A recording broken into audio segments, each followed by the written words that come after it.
Papo sério e reto por aqui. Você é aquele tipo de gente que fica muito tempo conectada nas suas redes sociais? Bom, eu devo confessar que eu sou e tento até diminuir isso diariamente. Às vezes eu consigo, às vezes não. Mas qual o impacto desse uso excessivo das redes sociais nas nossas vidas, hein? Pois é, hoje no Reclame a gente traz exatamente essa discussão e para isso a gente conversou com algumas personalidades feras no assunto. Olha só. From the moment I laid eyes on you, this is what I said, I see it, and I like it, and I want it, yes I do, I need it to make me happy, oh baby, yes I do mean you. Hoje em dia, quase todo mundo tem um smartphone para chamar de seu, né não? E o que no passado parecia ser apenas um objeto para a gente passar o tempo, acabou transformando o nosso comportamento e a nossa interação com o mundo real. O uso do celular junto às redes sociais interferiu na nossa maneira de produzir, agir e até de se relacionar. As redes sociais predominam quase todos os nossos movimentos, desejos e são capazes até de criar ilusões de uma vida inalcançável fora dela. E qual é o resultado do uso demasiado no universo digital e como a exposição diária e excessiva prejudica os conectados? O uso da internet acaba criando, assim como das redes sociais e tudo mais, uma obsessão por métricas, por resultados. E sem dúvida nenhuma, a internet, como é infinita, produz às pessoas um sentimento de que elas têm que dar conta de metas infinitas. Tá? Outra coisa é que o uso da internet também acaba tornando você um pouco uma pessoa alienada.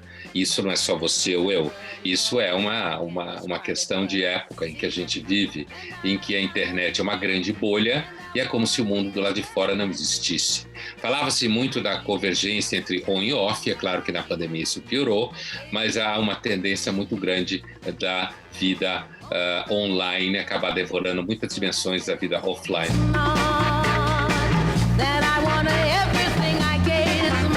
Com certeza, muito do que nós consumimos hoje no dia a dia provém do que é publicado na internet, provém do que é publicado nas redes sociais, principalmente por influenciadores e criadores de conteúdo que nós consumimos no dia a dia, que nós seguimos no dia a dia. Isso acontece porque nós vivemos também numa sociedade que é hiperconectada. Então as redes sociais elas impactam muito a nossa vida, o nosso dia a dia, de forma que às vezes a gente nem percebe.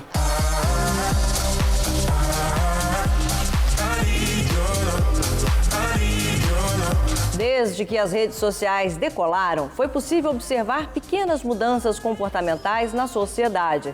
Ansiedade, estresse e até depressão são sintomas corriqueiros da geração conectada. Por proporcionar uma vida distinta da realidade, algumas pessoas sentem dificuldade em abdicar a dependência de postagens, cliques e curtidas do digital. Porque eu sou uma pessoa muito fora das redes sociais, assim, por mais que eu viva isso muito, eu separo meu conteúdo ali, eu faço fotos e separo informações, às vezes livros que eu quero postar, selfie que eu tirei que eu acho legal, eu faço a legenda, eu separo tudo e isso é postado, mas eu não tô realmente todos os dias na rede social consumindo esse conteúdo. Isso é uma coisa que eu decidi desde o começo do ano. Eu acho que a criatividade melhora, a nossa saúde mental melhora. Eu sei que eu não posso me dar o luxo de ficar o dia inteiro conectada, porque isso não me faz bem, eu acho que não faz bem pra ninguém. Então eu tô realmente impondo isso pra mim mesma. Da mesma forma que a influência digital como a gente conhece hoje, ela pode ser usada para o bem, ela também pode ser usada da forma contrária. Então a gente precisa sempre entender a importância disso e a partir disso agir do modo correto.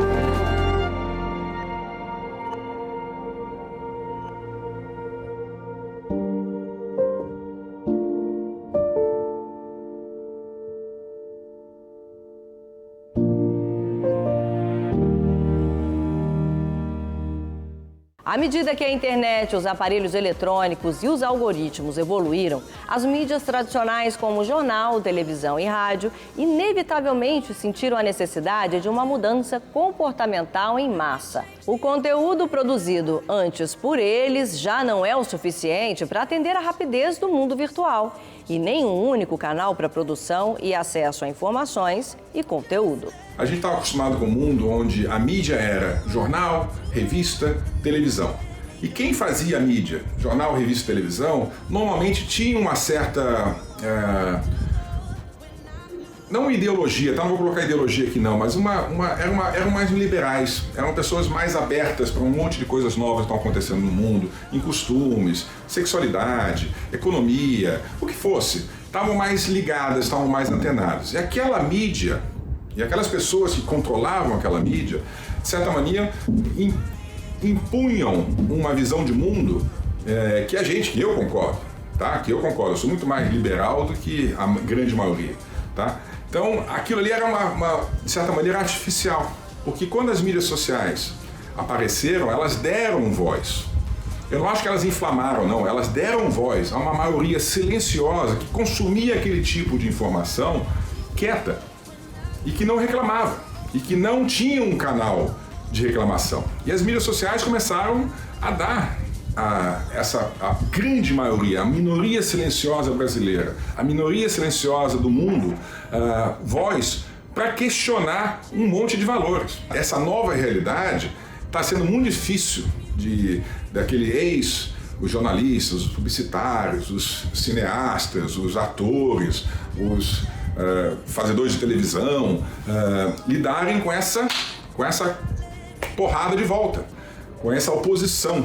E isso é muito difícil você hoje trabalhar isso direito. Vamos pensar no Brasil. Se a gente analisar a fundo, nós tínhamos muitos brasileiros que no fundo nunca gostaram muito da ideia de democracia. Que no fundo nunca gostaram muito da ideia da eleição direta. É verdade isso. Exatamente. Agora, o que acontecia é o seguinte, quando o se manifestar publicamente ocorria através da mídia, a mídia, em princípio, é seletiva. A melhor mídia, particularmente, é mais seletiva. Ela não é infalível, mas ela é mais seletiva. Com essa abertura dessas manifestações, particularmente essas pessoas de estrutura intelectualmente mais tosca, mais racionários e tal, eles acharam um jeito de se comunicar. E eles têm uma frustração, um ódio embutido, uma vontade de ser agressivos. O excesso de informação, eu acho que ele, sem dúvida nenhuma, faz mal à credibilidade. E faz mal à credibilidade, inclusive porque as grandes marcas de mídia cada vez mais se pautam pelas redes sociais. E cada vez mais tem jovens da sua redação que cresceram com redes sociais e acreditam na fragmentação das notificações que as ferramentas de informação dão nas redes sociais, inclusive os grandes jornais. Às vezes eu falo para amigos meus e amigas minhas, grandes jornalistas, digo, olha, você na busca do inédito vai publicar o irrelevante. Porque às vezes fica aquela obsessão de é inédito, é inédito, é inédito. E aí sai o irrelevante. Então a mídia tem funcionado muito mal com seu gatekeeping, né? Com aquele conceito que faz a grande diferença da mídia profissional para qualquer baboseira de redes sociais e internet, que é o trabalho de editoria. Na fúria de informar, a editoria não está funcionando. A sorte é que ninguém tem memória e logo vai esquecer.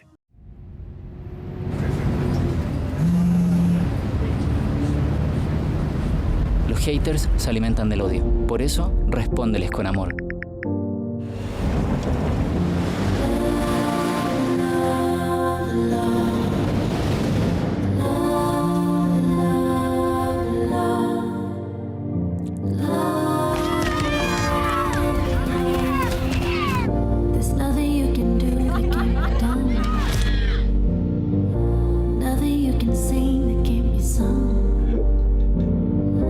Nothing you can say, but you can learn how to play the game.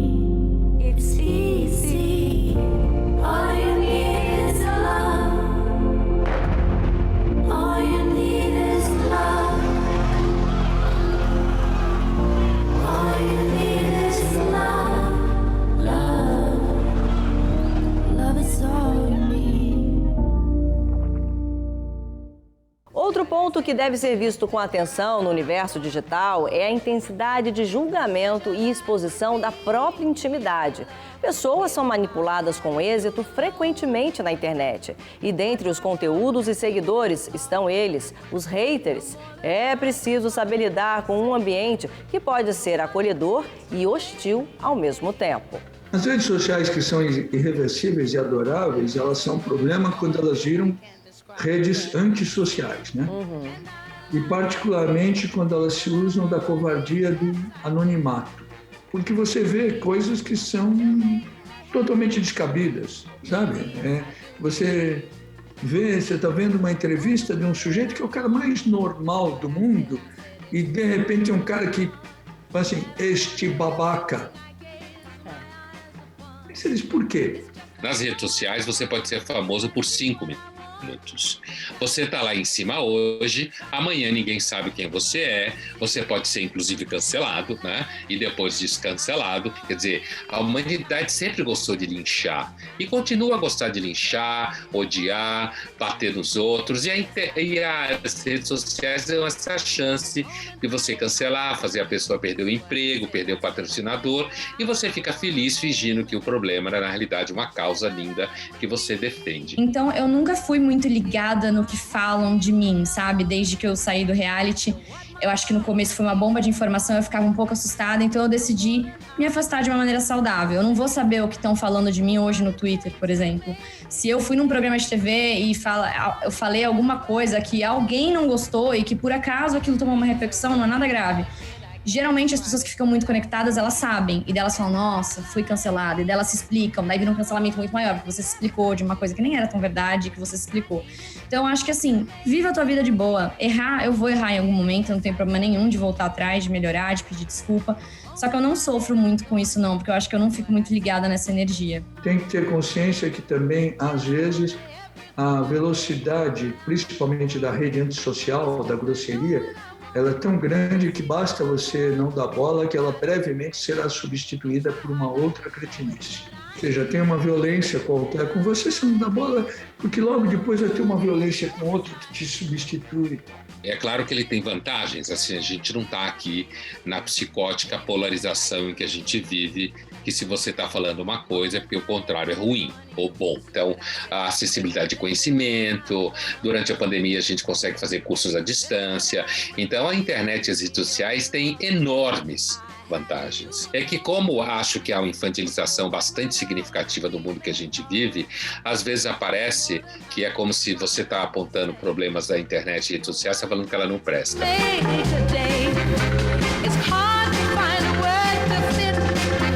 Não há como negar que a internet traz diversos benefícios ao nosso cotidiano. As redes sociais são uma imensidão de conhecimentos, possibilidades e experiências. É importante entender que nem tudo que se constrói e se consome no mundo virtual é negativo. Basta saber usar com inteligência emocional para não afetar a saúde mental. Até porque você pode achar que não, mas assim como eu, você é um conectado feroz nas redes e em tempos de pandemia, elas são as vitrines do que nós somos ou gostaríamos de ser na vida real. I know it.